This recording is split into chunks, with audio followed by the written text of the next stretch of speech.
مرحبا بالمعلمية ديالنا في سلسلة أجي تفهم مع غروي، حيث كل مشروع هو تحدي جديد. أجي تفهم مع غروي هي سلسلة من الفيديوهات اللي كتعرفكم أكثر على منتجاتنا والمميزات ديالها. اليوم غادي نهضروا على تقنية كول تاتش ديال غروي اللي كتمكن زبنائكم باش يستمتعوا بدوش بدون قلق من حرارة الروبيني، والسطح كيبقى بارد مهما كانت سخونية الماء. هاد التقنية كتساعدكم باش توفروا لزبنائكم تجربة مريحة وآمنة بلا خوف من السخونة الزايدة على سطح الروبيني أو الترموستات. السطح الخارجي ديال الروبيني مصمم بطريقة ذكية، بحيث الماء السخون كيبقى في الوسط والماء البارد كيدور حوله. بهذا الشكل السطح الخارجي ديما كيبقى في درجة حرارة آمنة مهما كانت حرارة الماء اللي كيدوز.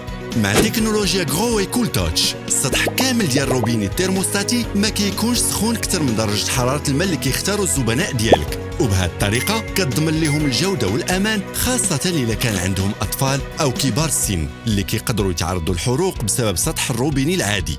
مع كول تاتش تقدروا توفروا جودة وأمان في كل المشاريع ديالكم، وتضمنوا رضا الزبائن ديالكم في كل مرة يستعملوا فيها المنتجات ديال غروي.